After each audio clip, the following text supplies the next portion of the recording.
हिंदुत्व को बदनाम करने के लिए एक केस बनाया गया था।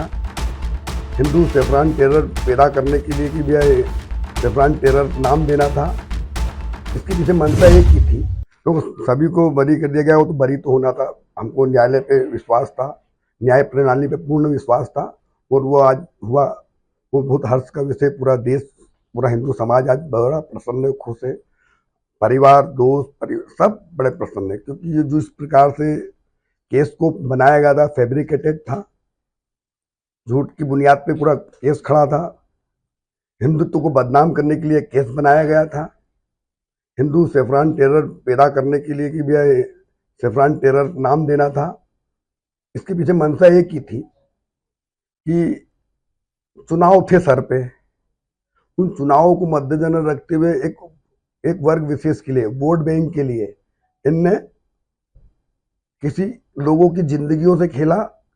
किसी न किसी को टारगेट बना के आरोपी बना दिया। तो उसमें हम बदनसीब थे, जो हमारे लोगों पे हम पे केस लगाया गया, उसके पीड़ित हम बने। उसका लाभ उनने अगले चुनाव में उठाने के लिए करा, हिंदुत्व को बदनाम करने के लिए करा। केंद्र में कांग्रेस की सरकार थी, महाराष्ट्र में केंद्र की सरकार थी। यहाँ क्लियर कट हमारे दिग्विजय सिंह कहते ही थे कि हिंदू टेररिज्म, भगवा आतंकवाद। और साथ में बहुत खुल के बोलते थे कि chief ATS chief Hemant Karkare से मेरी लगातार बात होती है।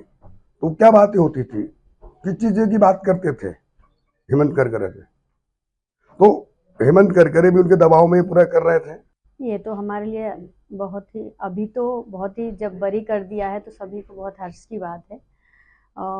तकलीफ तो एक उस समय की बात है जब मैं गृहिणी थी, उस समय तो बहुत तकलीफ का सामना करना पड़ा। मेरे बच्चे छोटे थे तीनों, पारिवारिक स्थिति बहुत बिगड़ चुकी थी।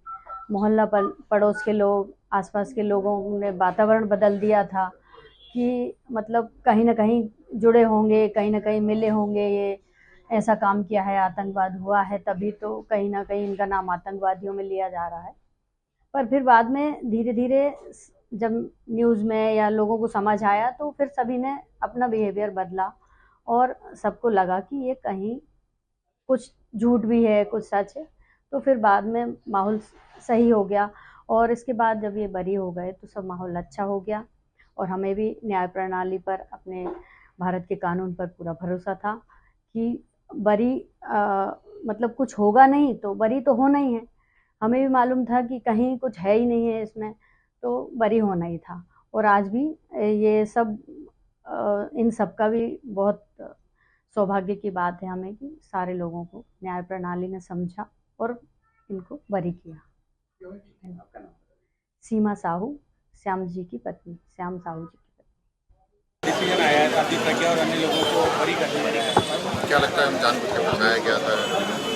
देखिए, जिस तरह से तत्कालीन रूप से ये प्रकरण दर्ज हुए थे, तभी से प्रथम दृष्टया ये लगता था कि ये कोई एक साजिश है।